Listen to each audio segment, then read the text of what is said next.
Yes. Very nice. Is this the Respighi that did that's Pines Alone?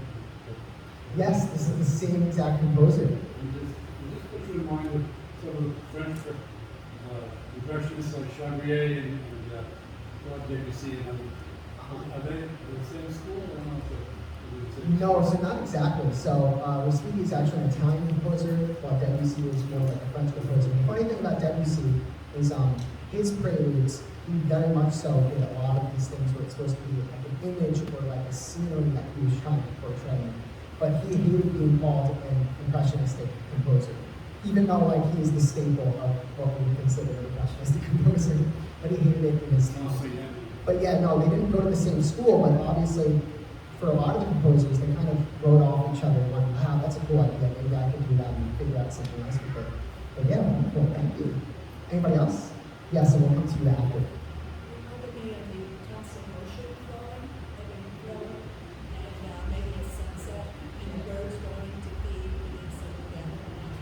Yeah, it's interesting that this piece is supposed to portray night, but yet even I'm kind of thinking, when it comes to night, I'm almost thinking of looking at the night sky, seeing all the light. Even for me, I was visualizing seeing the street lights lit up.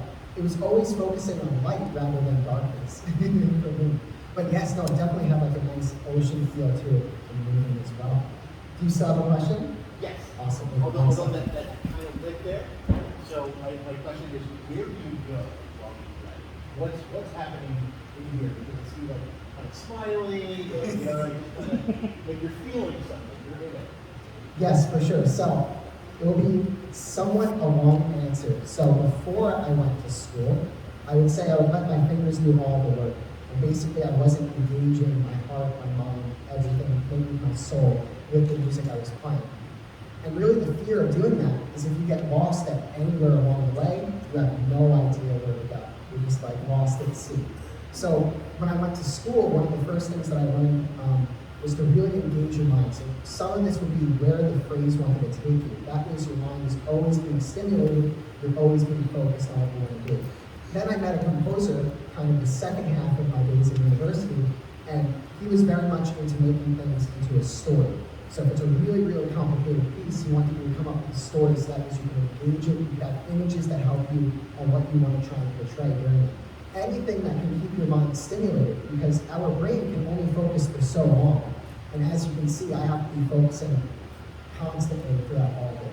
So a lot of it was practicing, a lot of it was trying to be emotionally engaged into it. And yeah, I just go to a completely different world. I can't explain it, it's absolutely wonderful. Yes, wait 1 second. So Robert, I was watching it, I don't see any sheet music. Is that part of the whole thing that you're feeling it through your mind and soul, that you don't need to go with the sheet music? I noticed that you don't have these 3 pieces you did. So wonderful question. The question is, why am I not using sheet music? Well, the last composition tonight is going to be by Franz Liszt, and I can basically thank him. He was a child prodigy, and he wanted to be a super show-off, and he kind of made it a staple of the piano music repertoire to have everything memorized. So that kind of became the standard in regards to the piano. But there's a benefit to actually doing that. You're able to engage a lot more.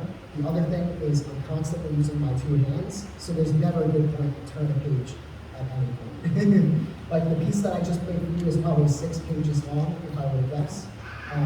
And there's just never a good point to just take my hand and turn it. So really having it memorized helps you kind of engage and not lose track of all of it.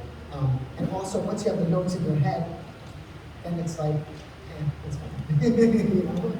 But it's always important when you're practicing to always look back at the score, because over time, then you start making up notes, and that's not okay. These things. So, but thank you, wonderful question.